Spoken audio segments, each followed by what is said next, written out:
नमस्कार दोस्तों, आपका स्वागत है एक नई वीडियो में द पे कमीशंस।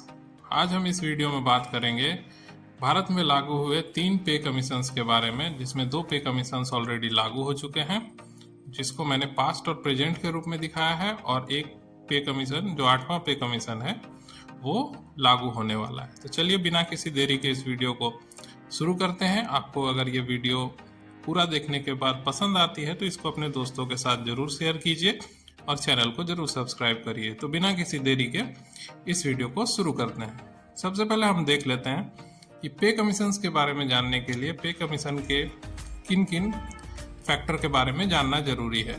तो इसमें कुल 5 फैक्टर है दोस्तों। पहला फैक्टर है डेट ऑफ इन्फोर्समेंट, यानी कि लागू होने की तिथि।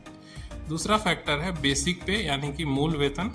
तीसरा फैक्टर है डियरनेस अलावेंस, यानी कि महंगाई भत्ता। चौथा फैक्टर है मिनिमम बेनिफिट, यानी कि उस पे कमीशन में पिछले पे कमीशन से कितना लाभ आपको मिला है। और पांचवा और अंतिम जो फैक्टर है वो है फिटमेंट फैक्टर। ये वो फैक्टर है दोस्तों जिसमें एक नंबर है जिससे आप कैलकुलेट कर सकते हैं पुराने बेसिक को अगर आप इस फिटमेंट फैक्टर से गुना कर देंगे तो आपको नए पे कमीशन में किस बेसिक पे रखा गया है वो आपको मिल जाता है। तो चलिए सबसे पहले हम देख लेते हैं भूतकाल के बारे में, यानी पास्ट पे कमीशन के बारे में। तो पास्ट में सब जो पे कमीशन आया था दोस्तों, इससे जस्ट पहले वो था 6ठा पे कमीशन, और ये लागू हुआ था 1 जनवरी 2006 से। 6ठा पे कमीशन में दोस्तों 2750 रुपए से बढ़कर 7000 रुपए बेसिक हो गया था। उसके बाद जो आपका डीए था उस समय 1 जनवरी 2006 को वो 24% था, जिसको नया पे कमीशन लागू होने पर 0% कर दिया गया। तो इससे क्या होता है, जब भी नया पे कमीशन लागू होता है दोस्तों तो डीए जो है हमेशा 0 कर दिया जाता है, और डीए का पैसा को बेसिक के साथ मर्ज कर देते हैं।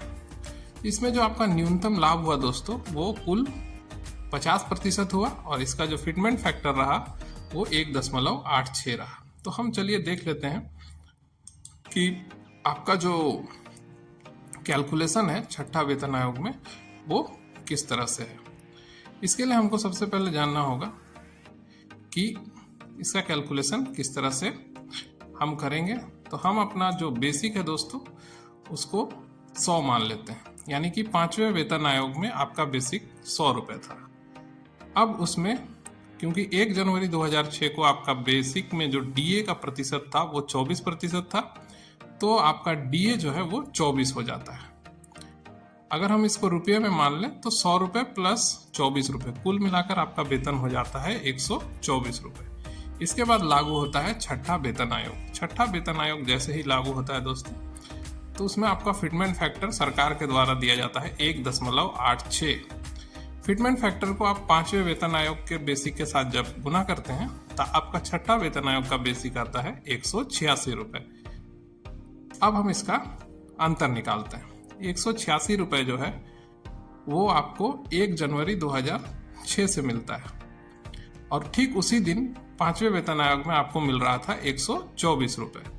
तो कुल मिलाकर जो अंतर आता है दोस्तों वो है 62 रुपये का।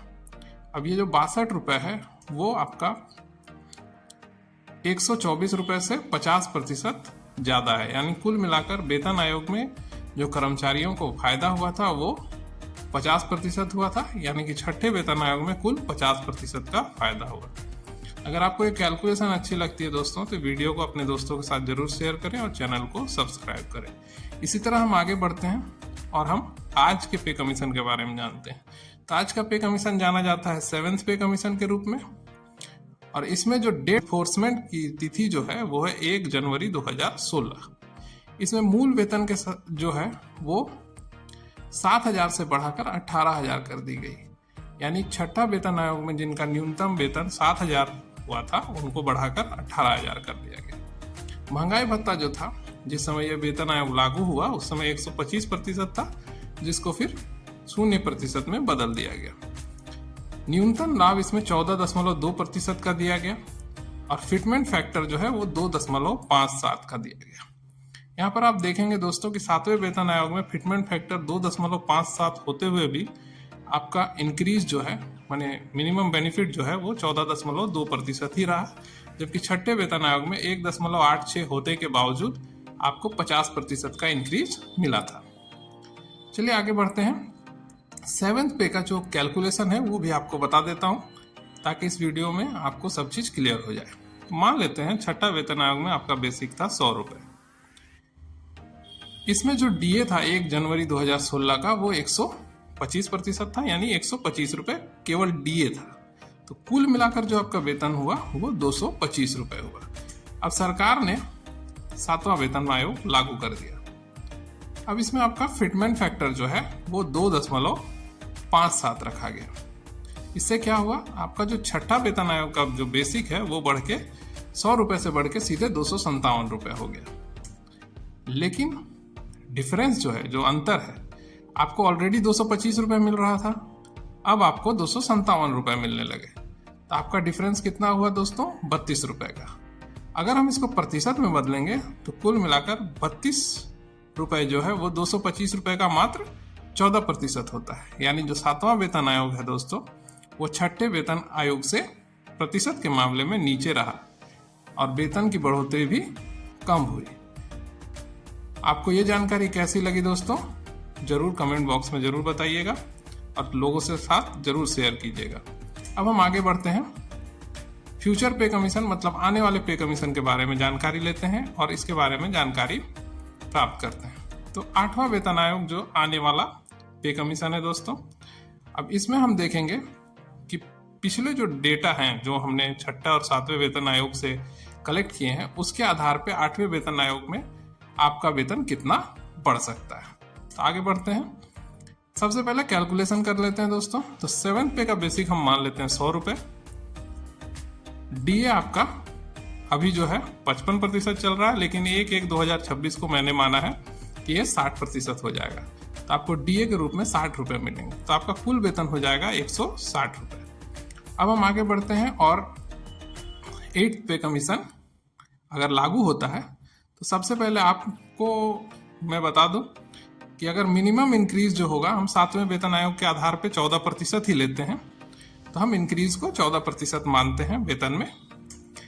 अब इससे क्या होगा, जो डिफरेंस आएगा दोस्तों वो 22 रुपए का आएगा। यानी 160 रुपए का 14% अगर बढ़ाया जाए तो 22.4 रुपए होता है।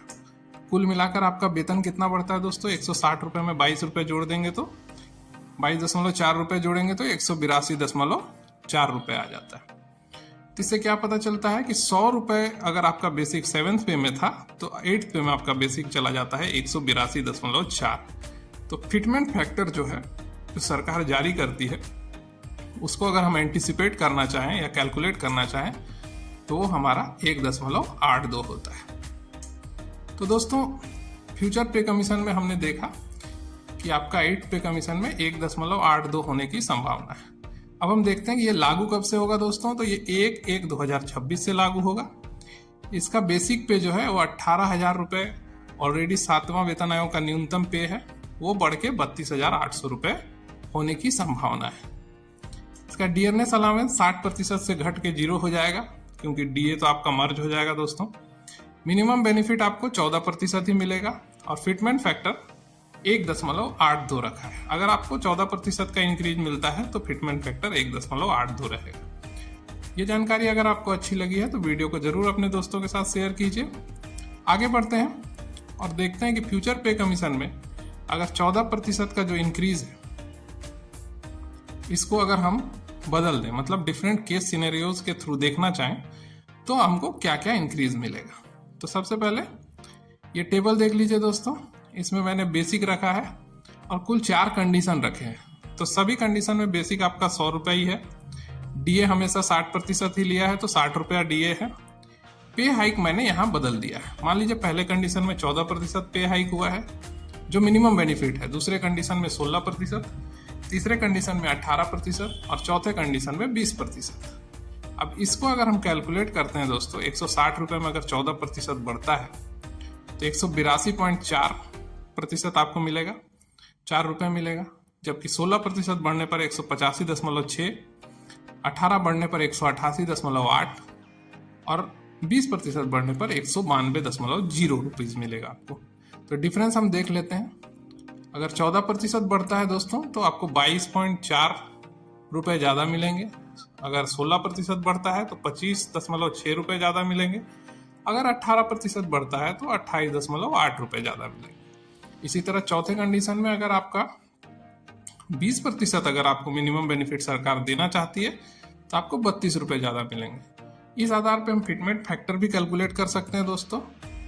तो पहले कंडीशन में जब 14% पे हाइक होगा तो 1.82 होगा आपका फिटमेंट फैक्टर, जबकि दूसरे कंडीशन में 1.85, इसमें आपका पे हाइक 16% होगा। तीसरे कंडीशन में 18% का पे हाइक होने पे 1.88 होगा और चौथे कंडीशन में 20% का पे हाइक होने पर 1.92 होगा आपका फिटमेंट फैक्टर। फिटमेंट फैक्टर मैं फिर से बता दूं, ये एक ऐसा नंबर है जिसमें आप पुराने बेसिक को गुना करेंगे तो आपका नया बेसिक आता है।